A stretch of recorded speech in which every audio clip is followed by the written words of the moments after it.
you go. Good morning, ladies and gentlemen.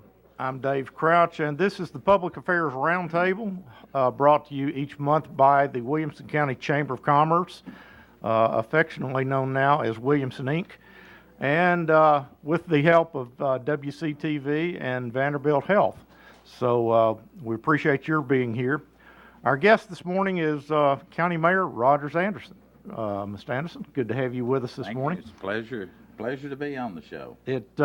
We always like to do this each year after the State House session is concluded and start through the municipalities here in the county. Of course, the county being the main municipality of the county, and I'd like to get an update on what's going on behind the scenes, as well as some of the topics that are in the news and so forth.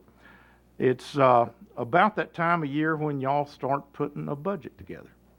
And what would you say this year is unique about the financial situation of Williamson County and how that budget should come together? Well, I think when you talk about the budget, there's 4 other people that deal with the budget specifically and getting those numbers together. 2 of them are in the audience today. And they kind of go through all of the numbers, all of the programs and everything. And the ultimate goal that we were shooting for this year was not to have a tax increase, and so we will not have a tax increase. Okay.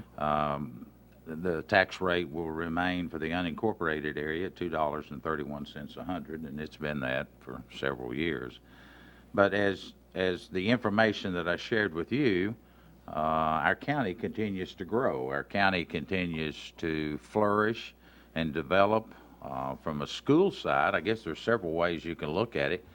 From a school side, we're expecting a little over 1,200 new children to come into the Williamson County public school system. New students, brand new students. New students over the head count that graduated just a couple of weeks ago. That's several years in a row we continue to have over 1,000 new children, so that simply means that more and more people continue to move in our area, and it is increasingly challenging to provide all of those services. Schools receive approximately, not counting the debt load, but about 62 to 63% of your total budget. Okay. And that's been that number for several years now. We dropped down as low as about 58 or 59%, but we're right at that 62%.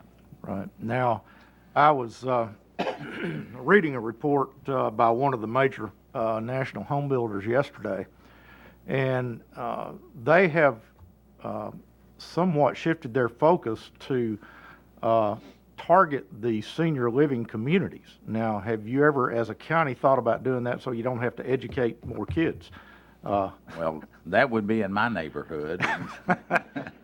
I'm not sure what the definition of seniors is anymore, but I know I'm there.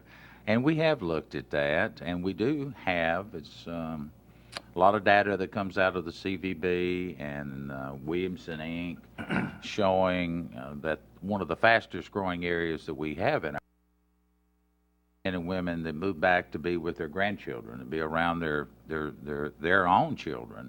Right. And that's an area that continues to see and foster a lot of attention. No doubt about it. When seniors come here, we're not normally educating their children. We're educating their grandchildren. But we're already doing that. And most of them that move into our community have got disposable income that they go out to our different shops or malls and spend money and do some entertaining, as opposed to just spending it on children. Right. Noticed in some of the material you shared with me earlier that the complexion of our taxpayers in this county is changing from what I remember it being maybe 10 years ago. 10 years ago, the top taxpayer in the county was probably AT&T, maybe Atmos Energy, maybe the Williamson County Williamson Medical Center, those types. But you gave me a list earlier of the top 10, and it looks like it's commercial property developers for the most part now. So we are becoming more of a urban, office-driven type market maybe than what we used to be. Dave, the the list of the top 10 taxpayers, I won't go through them individually, but that has shifted as you have indicated. I think a real interesting number that our tax assessor just provided for us, and I'm not sure the papers or the press have picked up on it, and it's real interesting to me. By nature, most cities and counties, we're competitive with other cities and counties outside of Williamson County. That's just the nature of the mayors get together and, well, I think it's more city manager driven, that they do it. But no, you're right. We like to compete with the other 95 counties. So let's take it in perspective and let's give you a piece of data that's fresh off the press. So turn off at 12/31/2014. When you look at total appraised values in Williamson County and you look at total assessed values. Now, those are two different numbers. When you go to, there's different numbers you can value buildings in your home.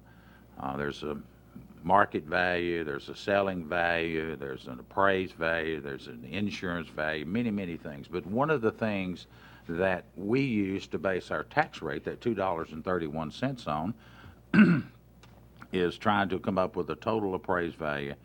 And so at the end of 12/31/2014, we passed Hamilton County. And you kind of have to put that in your mind and let it reflect a minute. So you've got Shelby County, Davidson County, Knox County, and now Williamson County in terms of total appraised value. We are setting at about $32 billion worth of total appraised value, and Hamilton County is at 29, which is, to me, is an amazing number. And we're only, if that's possible to say this way, we're about $4 billion behind Knox County in our total appraised and total assessed. So when you really think about that, that's an amazing thing. so in the old days when we had the license plates where Davidson County was Shelby County was 1, Davidson County was 2, Knox County was 3, and Hamilton County was 4. We would now be 4, and Hamilton County would be 5, right? Well, I think they did that on population, but I understand you probably got to have gray hair to understand the numerical system of the counties. Most young people would know what that is today. But put things in perspective, Williamson County, in terms of square miles, we have about 580 square miles in our county. Hamilton County is about 575,000. Knox County is 5.25. Davidson County 5.25. To give you some perspective, and Shelby County is 784. It's one of our larger square mile counties. So we kind of fit in that niche. You look at it from a population base. We've got in Williamson County we've got about 202,000 people, expecting to double by 2040. Currently, Hamilton County's got about 350,000 people. Knox County about 425,000. Davidson County about 665 to 70,000, and then Shelby County is almost at 1,950,000 people population. So when you throw all that in that mix, to think that Williamson County, we don't have a major port. I don't think we're ready to declare anything on the Harpeth River as a major port. Harpeth River Watershed Association might want to do that. I'm not going to get into that conversation. But when you think we don't have a port and we don't have a major depot, now Radnor up in Davidson County is probably the closest, but I don't know of any places the train stops here in Williamson County unless it's out around out Nolan, out in that area, may occasionally drop off a flatbed of articles. But we don't have a major port. We don't have, and yet we're the 4th largest now in terms of assessed value. All the while, when you look at statistics and data, we're still about 58 to 59% undeveloped county. That's amazing how far we've come just in the last few years that I remember here. In our audience this morning, I see Kenny Hay. Kenny is the operations supervisor for Atmos Energy, the natural gas provider in the county. Can you come up to the podium and just from a different perspective tell us what you all are seeing as far as the growth of the county and how that's developing? Okay, what we're seeing, Williamson County is actually served by 3 different locations of Atmos, one being here in Franklin in Williamson County, then Thompson Station, Spring Hill area in Williamson County served out of the Columbia office, then Nolensville is served out of the Murfreesboro. And when you and I were talking just a little bit ago, I kind of had to put it in perspective. Right now, in all areas of Williamson County, we've probably seen about 1,200 homes so far this year, and on track for around 1,800 is what that's what we're anticipating. No doubt, commercial has been very strong this year in all aspects. Berry Farms is kind of going wide open out there, and there's going to be a lot of commercial out in that area. Then McEwing. So and no doubt, Spring Hill Thompson Station just keeps growing, leaps and bounds, and the same way with Nolensville. On the average year right now, we're probably invested in capital expenditures probably in the $7 or $8 million a year is what we invest in Williamson County. And that's just our capital. That's not counting what we call our O&M in our maintenance or, every year we survey our mains, we survey our service lines, to make sure that our systems are safe, and we're doing very well in that. We're very proud of what we got, as far as our gas lines, we feel like they're probably some of the safest ones, in the United States, and we take pride in that. And Atmos company wide, believe it or not, we're right at $1 billion a year. We're in 8 different states, but we're investing nearly $1 billion a year just in our infrastructure, to make our system, one of the safest. And we take pride in that. And so but as far as growth, it's we had to drop off in 2007, 2008, 2009, but we're gradually getting back up there. I don't know if we'll ever get back up there, 3,000 or 4,000 homes a year, where we're at one time, but it's definitely leaning back that way, and we hope it stays that way. It's good for us, it's good for the county, and Right. So but we're very proud to be in Williamson County.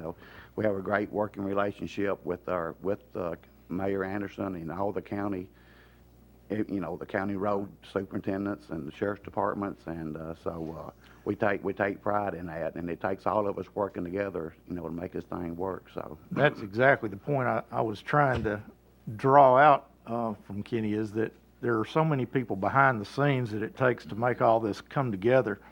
And the mayor's office is one of those that you don't see a lot of, but I know y'all are just scrambling all the time to make sure that we've got gas, we've got electricity, we've got all the fire and safety and services that it takes to service a community like this, and more schools, and just everything. I think it's indicative, too. If you just look out into the audience, you've got the Brentwood and Franklin, the county commissioners, all of us, and businessmen and women that are sitting here along with the press.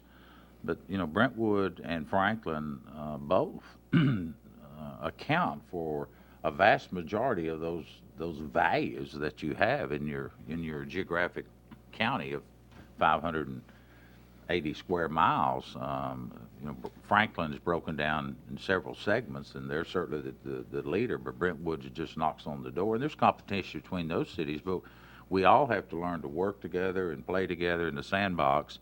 And in order to keep this thing going, you've got small business here in town, all up and down every quarter we've got in every city that we've got, because we really don't have that much commercial development in the unincorporated area. In other words, those areas outside the city, in order to have that kind of open space that we gave, where when Moody's and Standard & Poor's is these people evaluate you.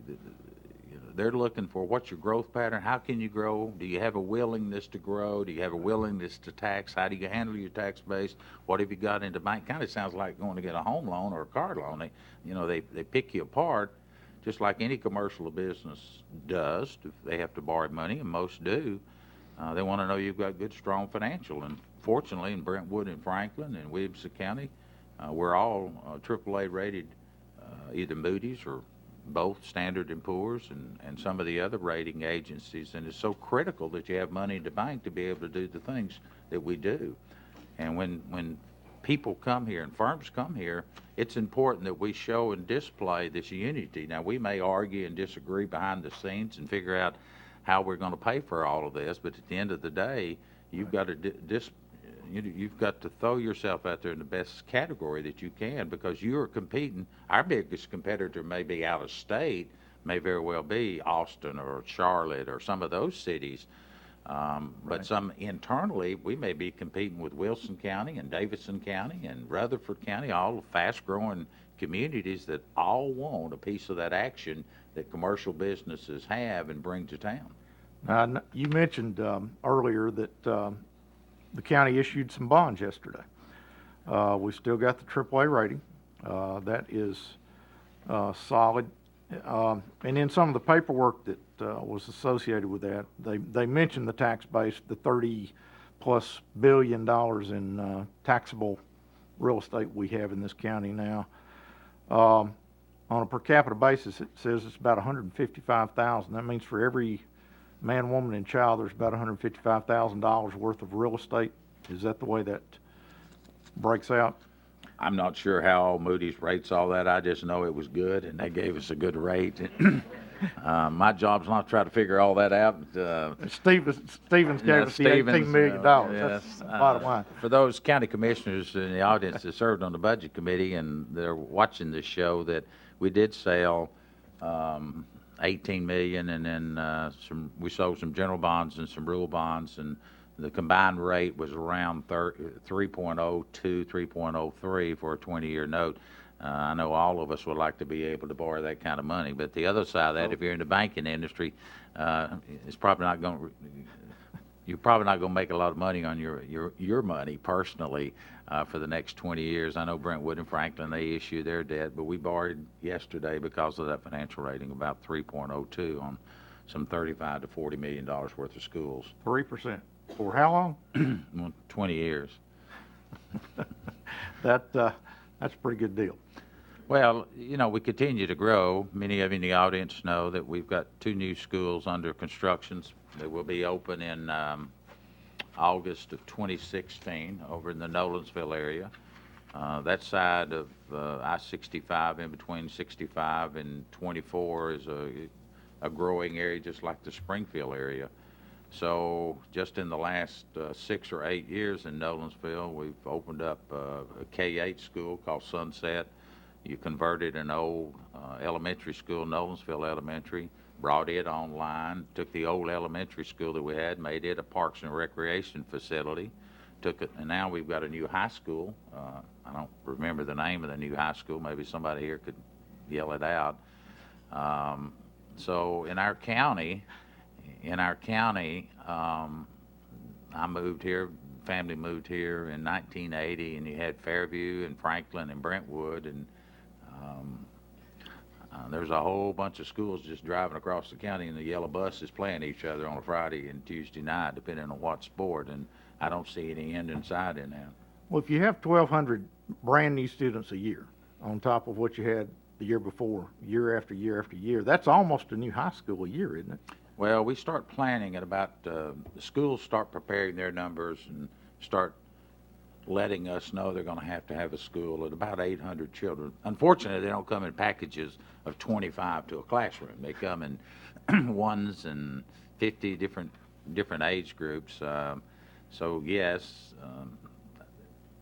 about every 1,000 kids, you start have to do some planning. I think the latest number that I saw, we are at about 37,000 public children in the public school system. Now, that's not counting Franklin Special School District, which services mostly inside the city limits of Franklin. But that's a lot of children over the last several years that we continue to grow from stem to stern is on a boat size.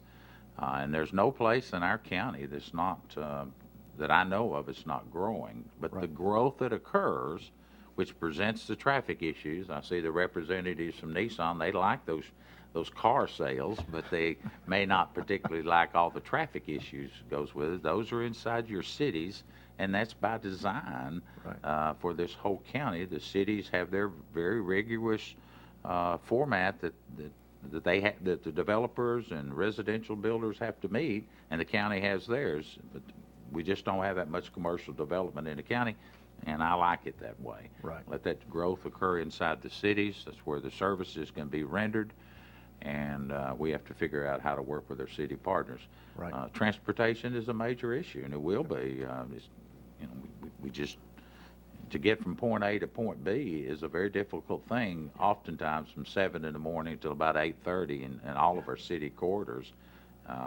And I know each of our city partners are trying to look at that. They're doing infrastructure needs. They're looking at synchronization of traffic lights, better turn lanes, moving people through at a quicker pace. And all of us are trying to figure a solution so that we don't wind up like so many other cities Right. and counties across this country. Right. Going to switch gears here just a little bit. 5 years ago on May 1st, something happened that has affected almost everybody in this county in one way or another, and that's the big flood of 2010. Of course, it affected me personally, so maybe I'm a little more sensitive to it. But since then, there's a lot of things that you have pursued that are going to change things around the county some. Now, one of your predecessors, I think Judge Ring, proposed a dam somewhere up about Arno Road across the Harpeth River. The mayor of Nashville, proposing a $100 million flood wall to keep the water out of Nashville. Now, do you have anything like that? No. To announce this morning? No. Well, 5 years ago, if you lived in the Middle Tennessee area, it was a very trying time for about 3 days. And the after effects of that affected almost every city and every spot in Williamson County. From a public safety standpoint, I think we met the objectives, but we also, anytime you do something, whether it's in business, as an individual business owner, or a large corporation, you go back and you assess what you did good and what you need to make some improvements on. And we saw some areas that we needed to make some improvements on, just like the cities have done. I don't fault what Davidson County's got to do. Again, they're a port city. They're built off from that river up there, and they've got to protect their assets, and they've got a lot of assets. Right. I'm just glad I don't have to deal with that from a financial situation. But we've taken several steps in the unincorporated part, but we can't claim victory without our cities working with us. Right. You can't afford, and you don't want to duplicate all the services, and there's lots of people that will come up to me and say, why don't we do a metro form of government? I just don't see Brentwood and Franklin and Nolensville, Spring Hill, Thompson Station, Fairview, and the county all getting together on how the area should look. But you're saying it's okay with you? I really would not going to go there with that. I just can't see the uniqueness of Brentwood and Franklin. I mean, you've got a downtown area in Franklin that's second to none, developed. Right. People are paying big bucks to come here and shop, and it makes the CVB happy to see those numbers from our tourism base. You've got a very different situation up in Brentwood. They love their 1 acre lots. I think the administration up there and the elected folks have done an outstanding job up there. There's room for improvements in all of us. And I just don't see a metro form of government occurring today because of the uniqueness that we've all got. It's not to say there aren't some areas, though, that you can do some things together to help cut cost, and some of those in the area of public safety. The Achilles heel, if you've got to look at it from any government, I would think that in the county, it's not that it's a bad thing, but the one thing that we have to deal with is the cost of public education. So if you throw the debt in and you throw the operating side, it's about 70 to 71, 72% of your operating budget. So the budget committee this year, like they do every year, has to provide services on the 30%, 28 to 30% left for all the jails, the landfills, the sheriff's department, all the highway department. Everything else has to be done on that 30%.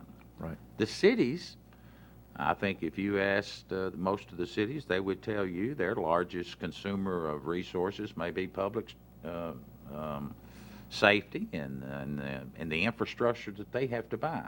Right. Now, we have cities like Brentwood that when Ravenwood went in and some of the others, they helped step up to the plate and write a check and help pay for some of our public schools. And they do that every year in their budget. Not every city in our county does that. Right. And so if we're all learning to work together and play together, I'm going to give that credit to those. And public safety is one of them that when a call comes in, someone is hurt, need emergency services, at that time, we need to be able to transfer and have good radio communication and get the appropriate people out. Some of our cities have, I guess all of our cities have, men and women that serve in public safety that can go out and administer first aid, render heart attack victims on the spot, whether they're fire or whether they're EMS. But it's, a lot of cities don't have an ambulance service that's funded by a hospital. Mm-hmm. There's over 100 people that come out of the hospital on a daily basis to provide those services. If you live out on Green Road or Little Texas or Rudderville, I'm sure all those are major places that everybody knows about, the response time to get out there is about 8 to 10 minutes. Inside the cities, that would not be acceptable. Right. To get to their residents. And so there's a different demand on the systems because when we go to the county, one of my favorite stories, I hope they're not watching this show, we had a guy to move in from California, and he moved way out in the county, and he finally got through the array of secretaries and people that I have in my office and got to him, and I think they were having fun with me, and he'd moved here 3 weeks ago, and he said he'd had his trash put out on this county road, old televisions and things that when he moved he didn't need anymore, wanted to know about what time the trash pickup was. And I just thought that was ironical. He moved to the county to get away from that lifestyle, and the first thing he wanted to know that, well, I told him that we had convenience centers in the landfill not too far from where he'd moved, and I said, I need to shake you up while you're there. You don't have a class 2 or 3 town providing fire service either. It's all done by volunteers. And so we've spent a lot of energy and time and money to build up this public safety animal that we've got for our unincorporated area. Likewise for our cities, there are commonalities, there's common denominators that we can work on. Yep. But if you're a city taxpayer and you're providing fire and the services that your city taxes have paid for, it's kind of hard to justify to call Brentwood to go outside to the county when the county resident didn't pay for that. Right. But people don't understand that. So you have to figure out commonalities.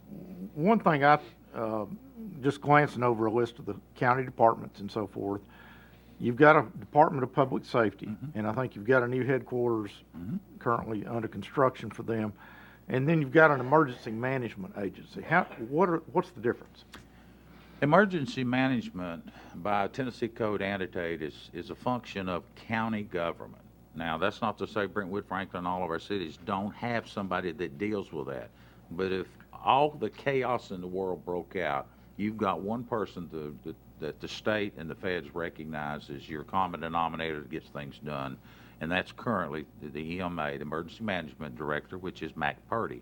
We're building a $20 million facility that'll withstand 250-mile-an-hour winds.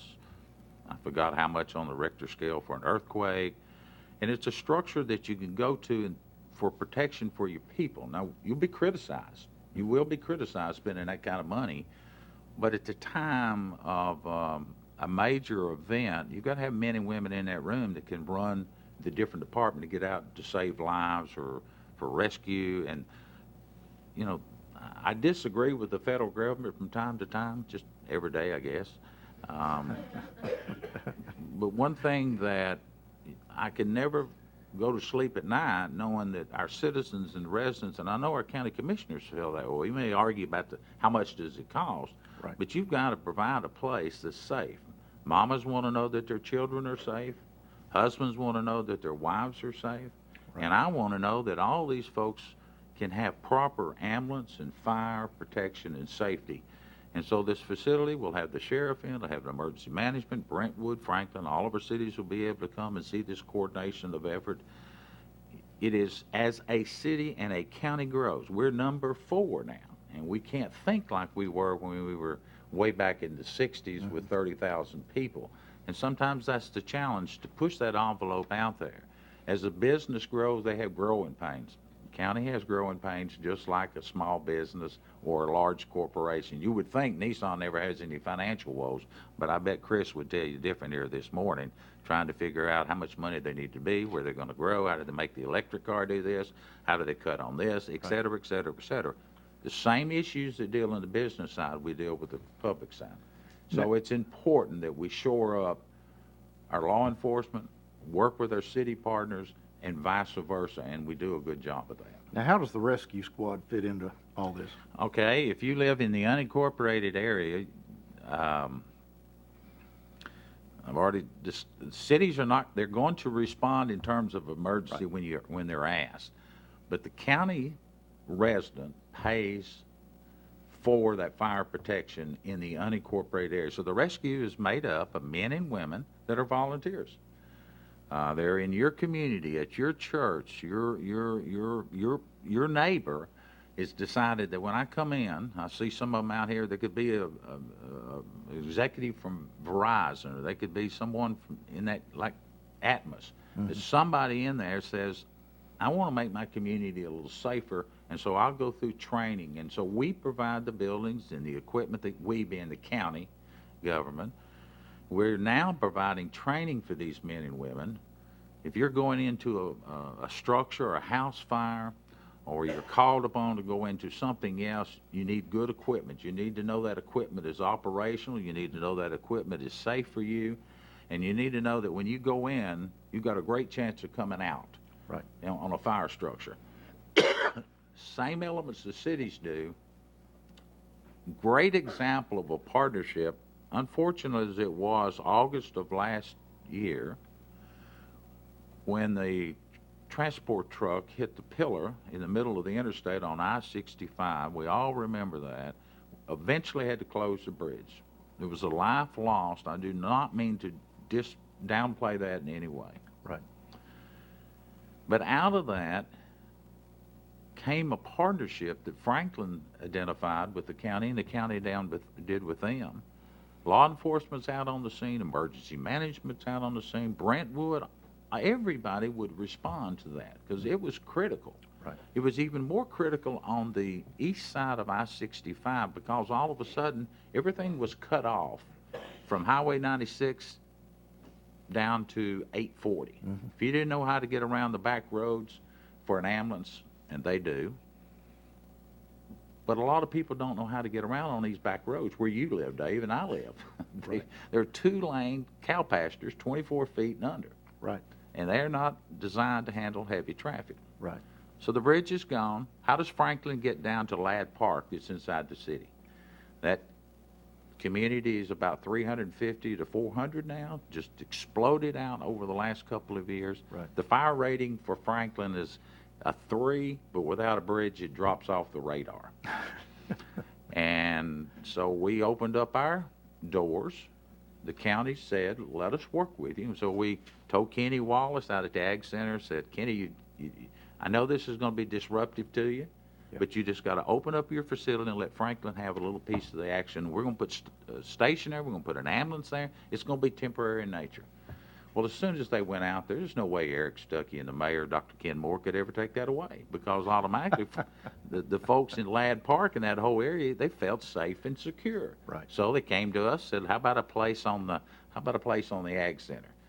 And so I've been trying to get sewer for 14 years out there. It sounded good to me. So Pretty good swap, huh? It's a good swap. You get me sewer out there in the pipes, and it doesn't cost me anything, and we'll give you the land to build a station. They've got a temporary one out there. Those folks in Sounds like horse trading.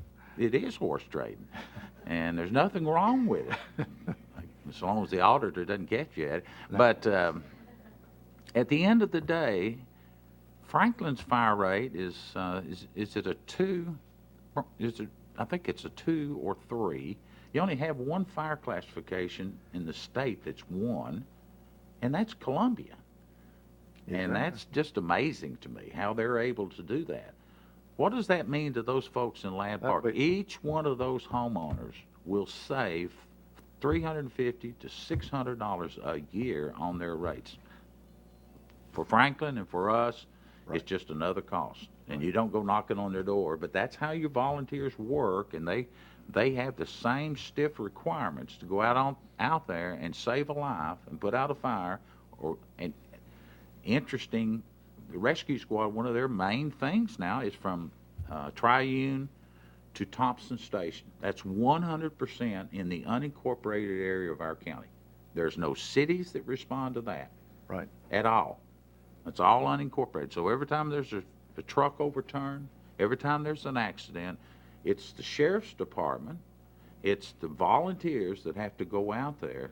We appreciate 840, but we weren't staffed to be able to handle that. So that cost extra, and we get, you know, when the trucks are going up 840 and the cars are going back and forth, we don't tax them where they're from.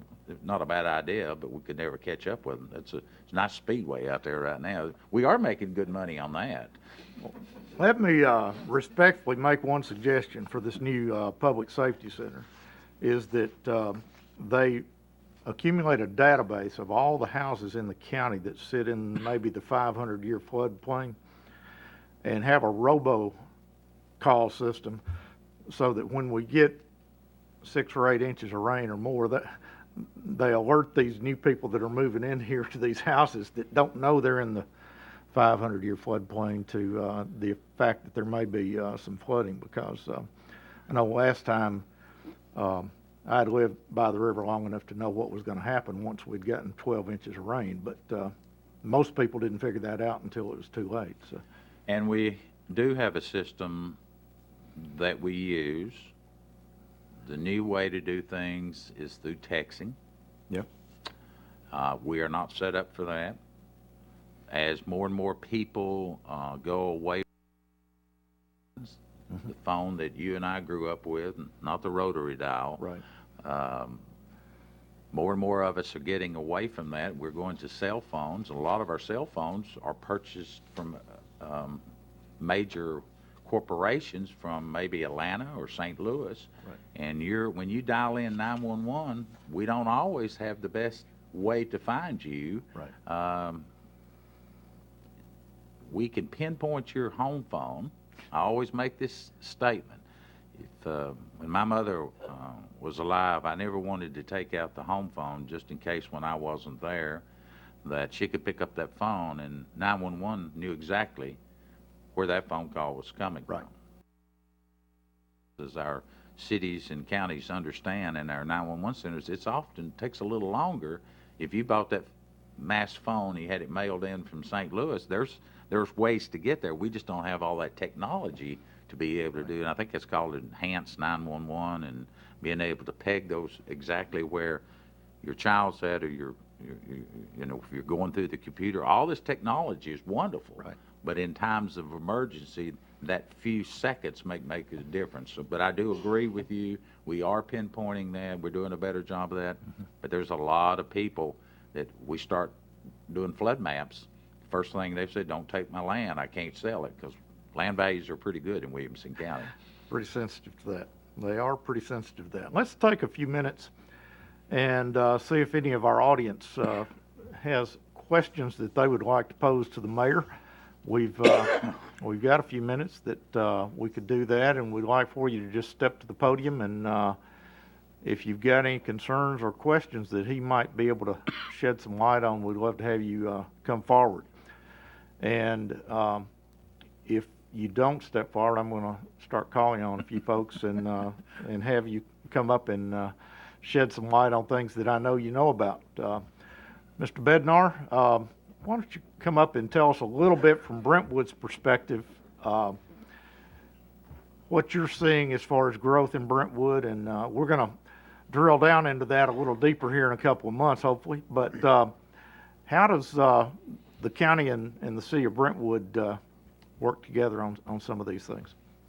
Well, from a growth perspective, as the mayor. Let me introduce you more properly. This is Kirk Bednar, who is the city administrator. Did I get that right? Manager, same City thing. manager, City of Brentwood. So. I mean, we're working together, it's the school issues are a lot of the issues here. We've got issues. Monday night, our planning commission is going to deal with portables at several of our schools, which is a symptom of what we're having there. And, one of the things we're seeing in Brentwood that's a little bit unique, we've got new growth, obviously, new subdivisions that generate children in schools. But we're having crowding issues in some of our schools where there's not a lot of new growth, but there's turnover in our older subdivisions, where, the Meadow Lakes, where folks are moving out of there at 60 and 70 years old and are being replaced by younger families with 2 or 3 kids in schools. So that's a challenge that, while we all talk about how do we deal with new growth, it's the turnover of some of the older stock of housing that's causing some of our problems in schools. The other issues we're dealing with in Brentwood is a lot of new and redevelopment in our limited commercial areas, which is good for the county because that generates sales tax and doesn't generate students. Right. So, Now, remind me, can Brentwood continue to annex and expand into the county? Is that a sensitive area?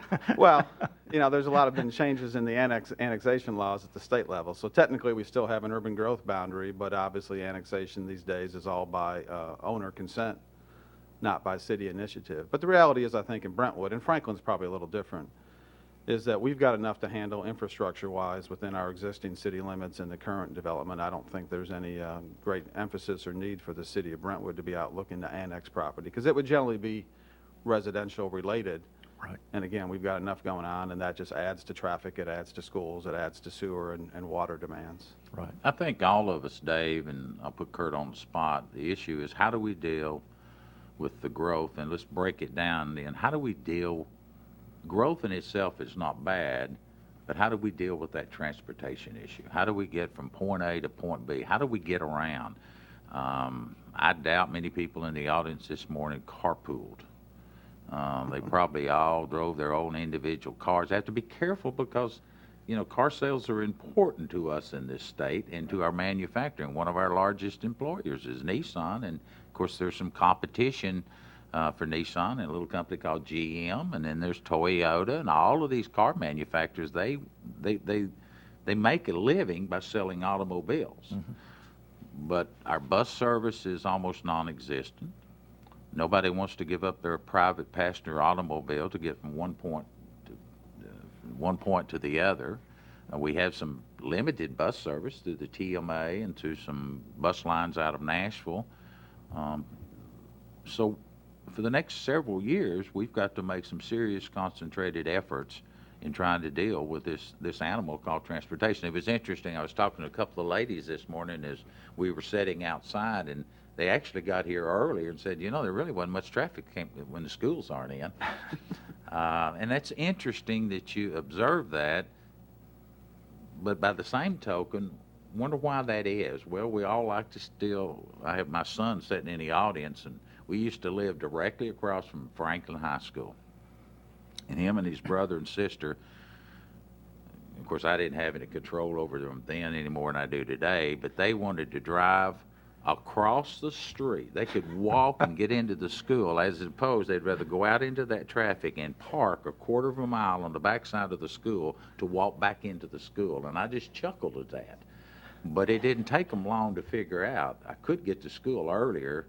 Now, to the boys, it didn't matter, but to the girl, it meant a lot. She could have more time to get ready for school. And I kind of think that is true about us as adults. Our parents, my dad worked shift work and carpooled all the time, and it was just a way of life, but they did it to save money. Right. We're trying to figure out how to do it now and get people to do those things, and it's a very difficult thing. I know it is in Brentwood, too. Yeah, and, we've had the issue with the bus service in Brentwood, but Concord Road. yeah, and the issue with us and where Brentwood is in Franklin to some extent, what I always say is we could never issue another building permit from this day forward, and our traffic situation would be much worse than it is 5 years from now than it is today because of our location and the fact that so much of our traffic comes from not just north-south, but east-west from Rutherford County and all that. Right.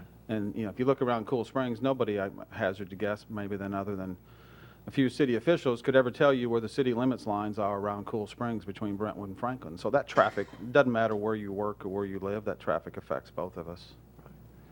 Well, I know y'all are working together more than we know to try to solve some of those problems. Kirk, I appreciate you helping us have a little color from the Brentwood side.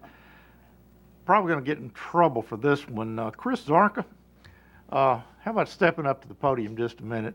Chris is the current chairman of the chamber, and he doesn't like being put on the spot, but I'm going to anyway. Chris is senior manager, vice president of tax, I think it is, for Nissan. Is that Director of tax for Nissan in the Americas. Okay, he does the tax return for Nissan North America. And, but Nissan chose Williamson County to move their headquarters here several years ago. And tell us, Chris, if you can, a little bit about why Williamson County, how that's worked out for Nissan, and if you've got the mayor here, what could be even better about Williamson County from a corporate perspective? Well, I guess first from the standpoint of Nissan moving from California. You know, we were two separate companies, so to speak. We had our manufacturing footprint, you know, in the biggest plant in North America for all automakers is in Smyrna, Tennessee. And that's where our manufacturing was headquartered. And on the flip side, our sales finance, and headquarters were out in the LA area. And they were kind of operating as two separate units. And it probably no different than we look at as some of the government type discussions. How could we go ahead and work better together, pick up synergies?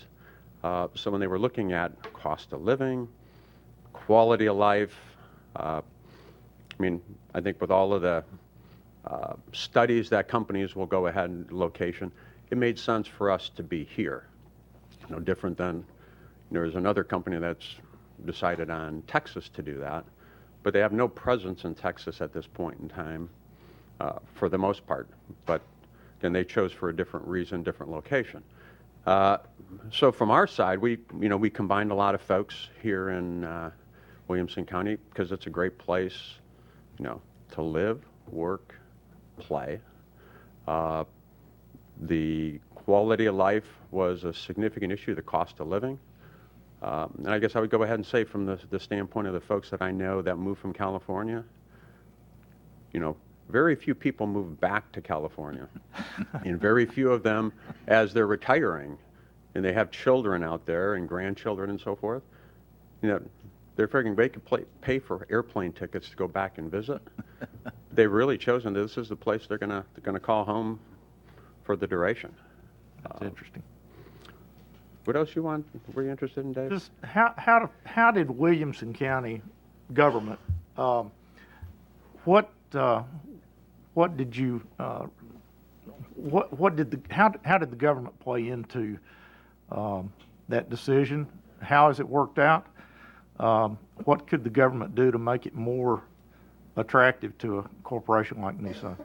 Well, I wasn't around at that point in time, but I know there's a significant amount of cooperation between, the Williamson County government, as well as the involvement of the chambers of commerce and the local municipalities in going ahead and creating the site for Nissan. I mean, we were talking recently that I guess it was about 6 years ago, 7 years. I moved down here 8 years ago, and Carruthers Road essentially ended at Cool Springs Boulevard. And I remember driving around the barricades to get back to the dirt as they were breaking ground. So there was nothing in between Cool Springs Boulevard. McEwen, I guess that section there was kind of probably a pipe dream. It was probably on your thought process, but not, as a member of just the local public. So the government plays an extremely important part of that. And economic development, which was part of the county and still is part of the county, but the Chamber of Commerce is now, providing that service, in cooperation with Mayor Anderson, to try to attract other companies to this area. Because it is, again, a great location.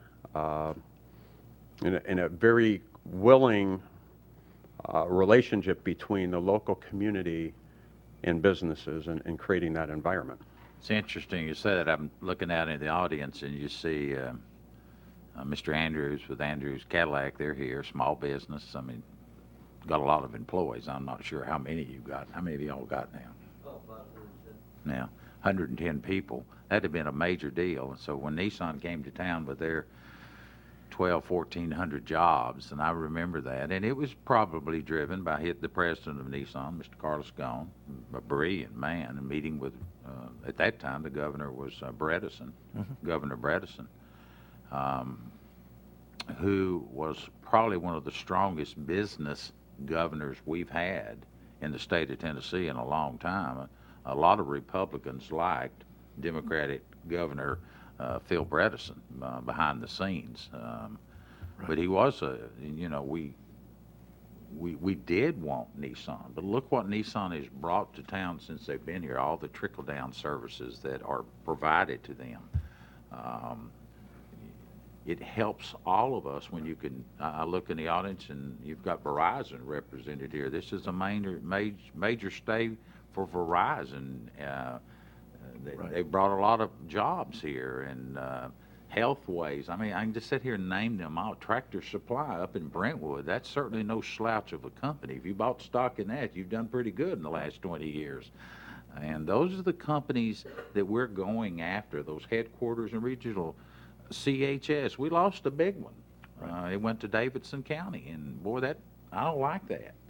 But at the end of the day, that growth with CHS, which is our largest employer in the county, Nissan on a large scale would certainly, but we don't count those ones they've got down in Mississippi and Deckard and all of that. We're just talking about Williamson County. Right. But you look at all these corporations, our lowest unemployment in the state, things that we're beginning to take for granted. The challenge will be, how do we deal with this next 10 years? Whether we're here as elected officials or there in the business world, we need to leave it a better place for our children and our grandchildren. That I couldn't help but think, my mind was drifting a little bit. I see some retail people in there, like Shelley from Harper True Value. But day before yesterday, we went out to the next expansion of the Cool Springs Mall, and they made the comment that's one of the most successful malls of anywhere. And I'm looking directly across the way, and Dr. Ken Moore, the dancing mayor, and I decided to dance, and we got that on tape. And right across the street was a little store that I didn't even know about. It's called American Girl. Boy, do I know about it now. And so having 5 granddaughters, I had to go in there and investigate. It cost me a fortune to get out of that store. Just because that store came to town, Right. I went over and spent money, and that's another addition that we did not have. H&M, which is a retail site, I think, for female, do sell some male clothes, but every little piece we put together, Just one more. it just makes one more dollar sign here, and how do we deal with that down the road? Right. But we thank Nissan for being here. Yeah, Chris, appreciate the color and just anything. One quick question, but how important is our educational system to a company like Nissan?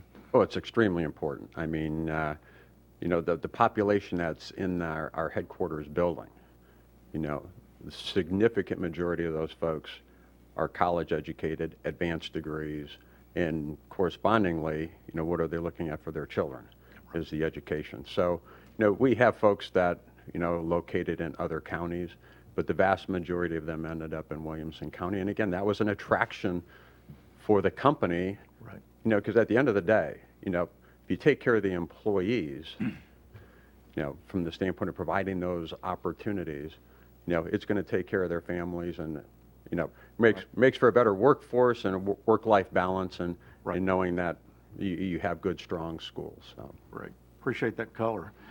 I see Mindy Tate in the audience has a question. Mindy is the director of Franklin Tomorrow. Tell us what Franklin Tomorrow does, Mindy. Somebody asked me that yesterday. I had trouble. Well, Franklin Tomorrow is a community visioning nonprofit. We've been in Franklin and Williamson County since 2001, and I'm also executive director for Friends of Franklin Parks, which we created in 2011.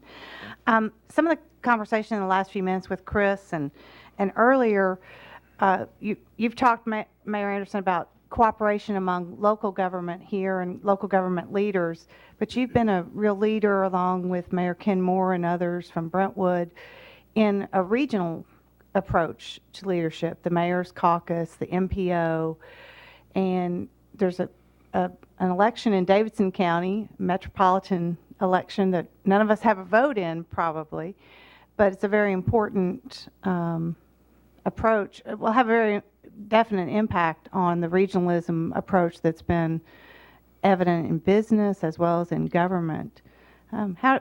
How important is regionalism, and how important do you think the national mayor's election is to our community? Well, I think 2 minutes. when you look at regional issues, when you're driving up and down I-65, you really don't know, for most of the people, when they cross over Old Hickory, they're in Davidson County or Williamson County. Or if you're going down Highway 96 where the Rutherford County border is. As we continue to grow in Williamson County and all the surrounding Wilson, Rutherford, Davidson County will be the hub. They will do things that we receive rewards on, and they are a major competitor for me for economic development. But it's like any afternoon on Saturday when you're playing ball. Once the game's over, you got to show sportsmanship and go on. So we do work together, and we plan together, and it's paramount because most of us in this audience drive to Nashville to go see a ball game, to see major cultural events, the TPAC, the symphonies. All these things play into this world that we called regional issues. Just recently in Nashville, they had such an overflow of people going to a particular convention, they wore out the hotels and motels here in Williamson County just to find a place. So it is critical, and we all follow the election in our major cities like that because the leadership is the way, the direction that city or county is going to grow. Our time is just about up, and I wish we had a little more time to explore that because I've got several questions that Mindy's question reminded me of, but we'll have to save that for another day. We are so thankful to Newt Danley and his crew from WCTV for making this show happen, and for Jenna Eckert and our staff at the Chamber that behind the scenes makes everything go smoothly. And we appreciate the audience. Great audience this morning. Appreciate your participation and appreciate your being here. Hope you'll come back. Our show next month, the last Friday in June, will be with Mayor Ken Moore from Franklin, City Administrator Eric Stuckey, and a couple of guests that they will be bringing to let us get to know from the city staff a little better. Look forward to that show. Hope you'll all come back. And Mayor Anderson, we appreciate your being with us this morning. My pleasure. Thank you. Take care. Yeah, my paper. They're on the wall. Okay, thanks. Good job.